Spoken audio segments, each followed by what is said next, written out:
Assalamualaikum warahmatullahi wabarakatuh. Pada pertemuan kali ini kita akan membahas tentang Kotlin ya. Kotlin itu adalah sebuah bahasa pemrograman. Kemudian Kotlin itu sendiri dikembangkan oleh JetBrains. Nah, jadi sebenarnya Kotlin itu dulu awalnya digunakan oleh JetBrains saja. Kemudian setelah beberapa waktu Google akhirnya tertarik untuk menggunakan Kotlin dan akhirnya Kotlin ini menjadi sangat terkenal seperti sekarang ini. Nah, Kotlin sendiri itu dibagi menjadi beberapa. Dia bisa berjalan di berbagai platform. Di sini ada JVM, JavaScript atau native. Untuk JVM itu nanti Kotlin dapat digunakan untuk membuat aplikasi Android. Kemudian untuk JavaScript nanti kode Kotlin kita itu akan dikonversi menjadi kode JavaScript kemudian bisa dijalankan di browser. Kemudian untuk Kotlin native itu nanti bisa dijalankan di iOS, Mac, kemudian Linux, Windows, kemudian Android NDK. NDK ini Native Development Kit ya. Kemudian juga yang lain ada banyak juga. Nah, yang pertama untuk menggunakan Kotlin ini kita harus mendownload IDE. Nah, IDE ini adalah suatu software yang digunakan untuk mengembangkan berdasarkan bahasa pemrograman tertentu. Nah, untuk Kotlin sendiri kita IDE-nya menggunakan IntelliJ.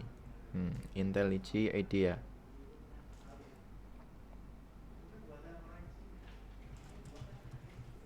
Ya, oke. IntelliJ IDEA ini juga software yang dibuat oleh JetBrains, jadi sama dengan pembuat bahasa Kotlin itu sendiri. Nah, IntelliJ IDEA ini ada dua versi, yaitu yang pertama adalah versi Ultimate Edition, kemudian yang kedua adalah versi Community Edition. Bedanya apa? Bedanya adalah untuk yang Community Edition tentunya sangat terbatas ya, hanya tidak semua fitur disupport. Kemudian untuk yang Ultimate dia juga ada tambahan bisa JavaScript, CoffeeScript, SQL, CSS, Ruby, PHP, Go dan sebagainya. Nah, kemudian frameworknya juga lebih banyak yang disupport oleh IntelliJ IDEA versi Ultimate. Kemudian kalau pertanyaannya mau download yang mana ya tergantung kebutuhan begitu ya. Yang jelas IntelliJ IDEA Ultimate ini berbayar, kemudian yang Community Edition ini adalah free. Nah, namun kita sebagai mahasiswa kita bisa mendapatkan untuk versi yang ultimate dengan gratis juga. Caranya gimana? Kita cari saja di Google IntelliJ IDEA Education License. Nah, dari JID Education License. Nah, di sini ada hasil pencarian pertama muncul Free Educational License. Kita buka saja. Oke. Nah, di sini intinya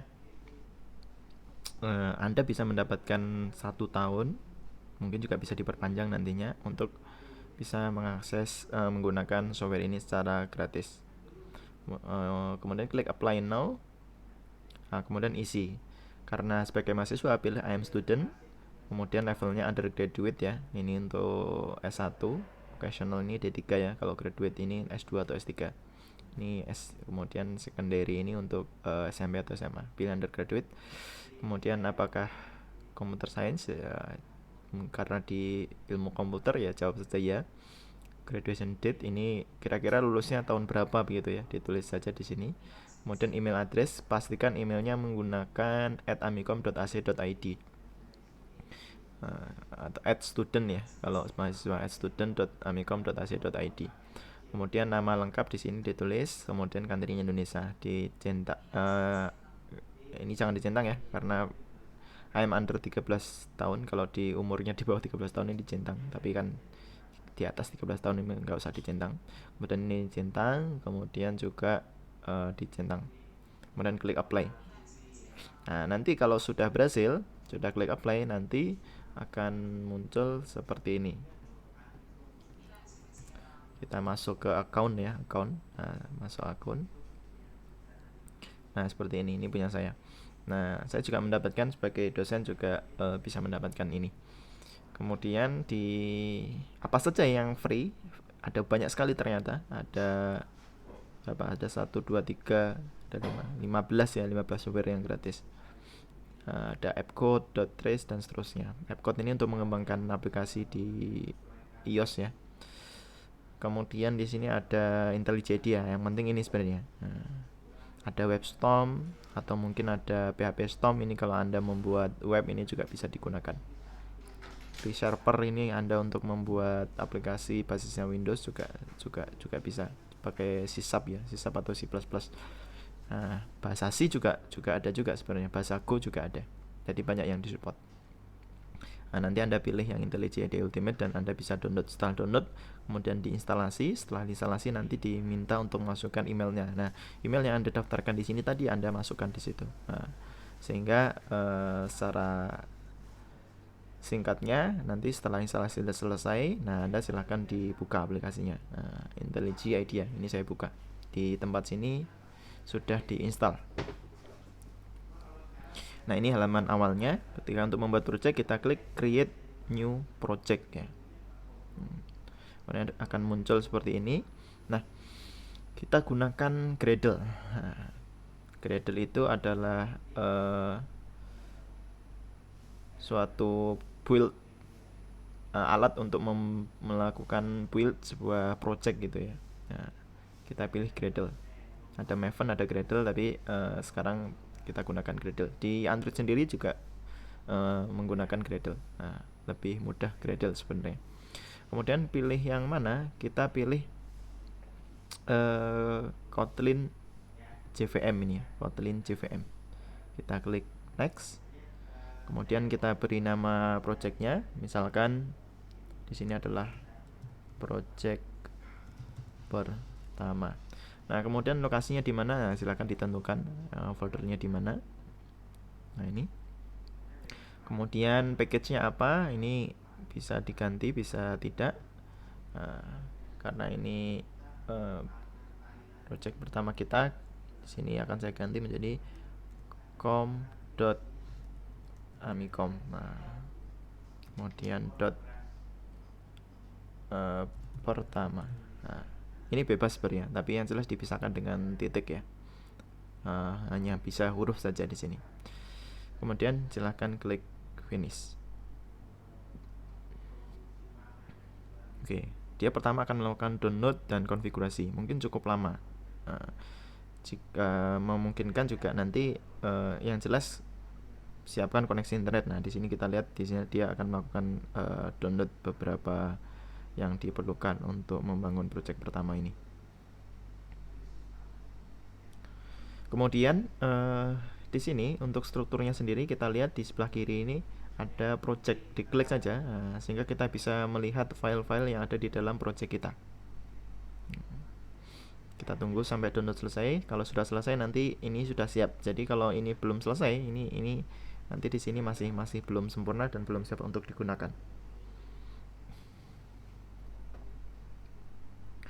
Kemudian sambil menunggu kita lihat sebenarnya ada cara yang lain untuk melakukan coding di Kotlin ya. Untuk belajar kita ada namanya Kotlin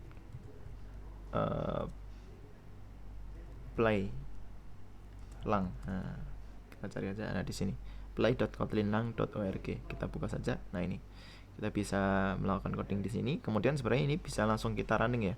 Runningnya cukup klik run di sini. Nah, ini hasilnya langsung muncul di sini, hello world begitu.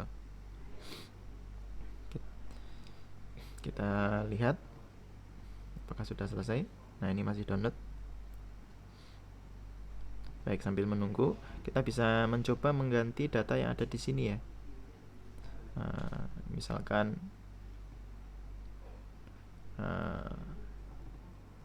halo Amicom misalkan. Kita bisa running dan munculnya halo Amicom. Jadi di dalam sebuah project Kotlin atau file Kotlin biasanya ada fungsi fun main ini ya. Ini fungsi utamanya. Jadi kalau saya hapus, nah ini adalah fungsi utamanya. Ini yang akan dijalankan pertama kali ketika file itu diakses oleh Kotlin. Jadi ini entry pointnya ada di sini. Jadi apa yang ada di dalamnya ini akan dieksekusi oleh Kotlin.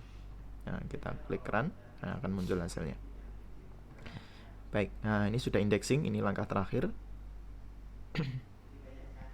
Setelah indexing ini projectnya sudah siap untuk digunakan.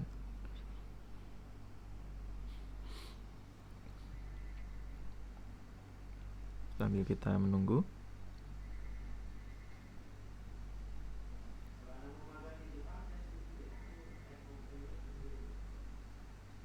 Oke. Ya, oke. Ya. Nah, ini sekarang sudah berhasil di build ya untuk projectnya. Nah, tampilannya seperti ini. Ini kita minimize saja sebenarnya, cukup. Ini juga bisa kita close. Ya. Nah, kita sudah membuat sebuah project pertama di Kotlin ya. Nah, langkah pertama di sini ada 2 folder di src main, ada Java, ada Kotlin. Nah, kita sebenarnya bisa coding Java dan Kotlin bersamaan, kemudian nanti kodenya saling terhubung satu sama lain, itu juga bisa. Nah, kita coba klik kanan di Kotlin ini, kita klik new, kemudian pilih Kotlin file. Kita buat namanya main gitu ya. Kita oke.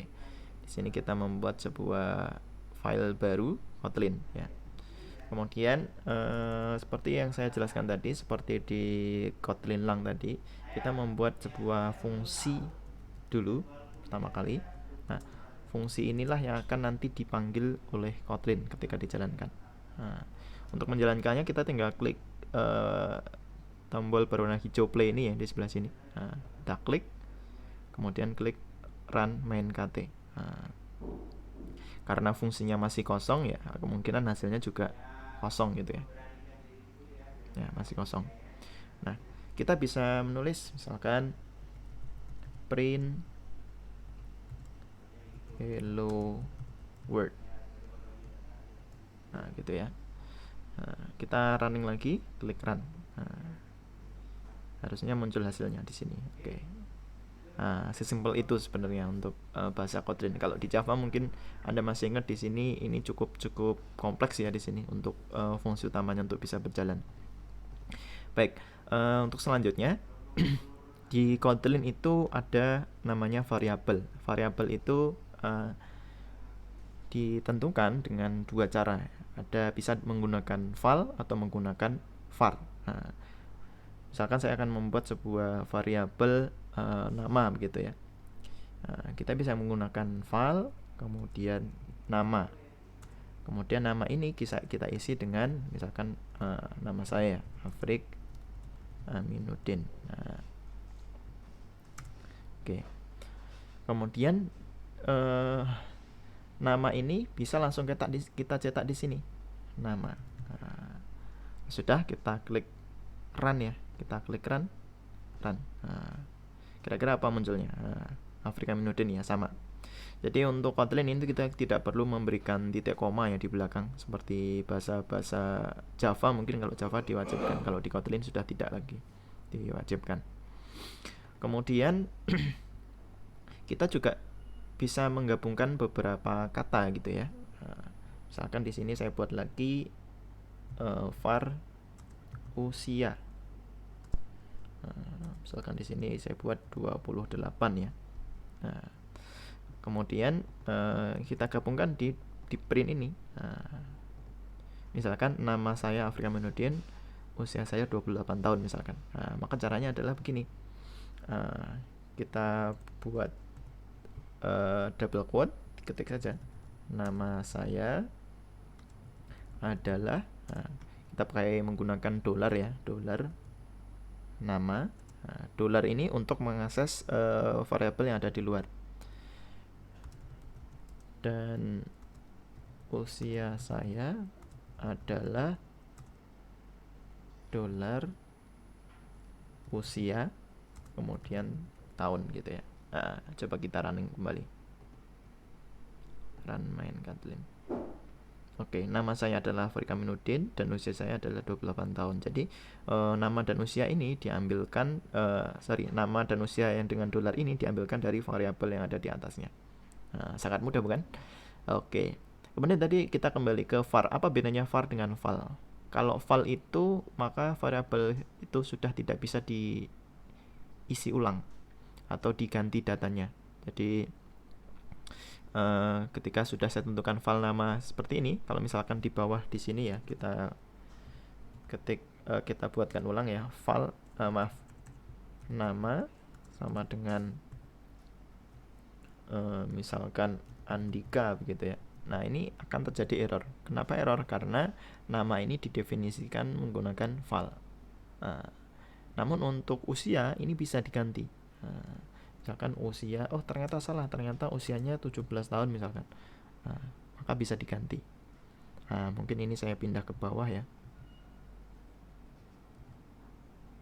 Saya pindah di bawah di sini. Kemudian saya print ulang. Misalkan ini saya copy, Ctrl C, kemudian saya paste di bawah. Kita running kembali. Run main kt ya. Oke, yang di atas nama saya Afrika Minuddin dan usia saya ada 28 tahun. Nah, ini kenapa kok nyambung dengan yang di bawah? Nah, ini harusnya menggunakan print ln ya.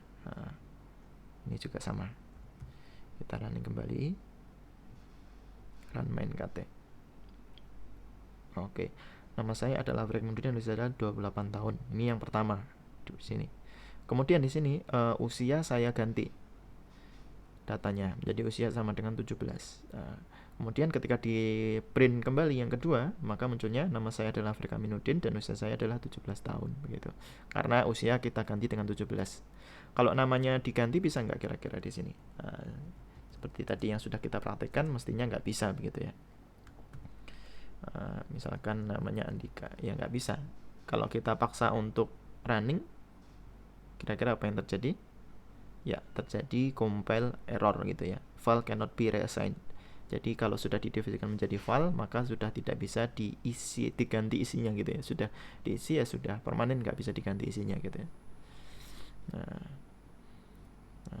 kecuali kalau ini menjadi var juga. Nah, ketika var, di sini sudah bisa diganti. Nah, kalau kita running kembali, kira-kira hasilnya seperti apa? Baik, nama saya adalah Afrika Minuddin, usia 28 tahun. Ini yang pertama ini ya. Kemudian yang kedua, nama saya adalah Andika, usia saya 17 tahun. Nah, jadi namanya sudah diganti, usianya sudah diganti. Oke, baik. Nah, insya Allah itu untuk tutorial pertama tentang Kotlin. Kita lanjutkan di pertemuan selanjutnya. Wassalamualaikum warahmatullahi wabarakatuh.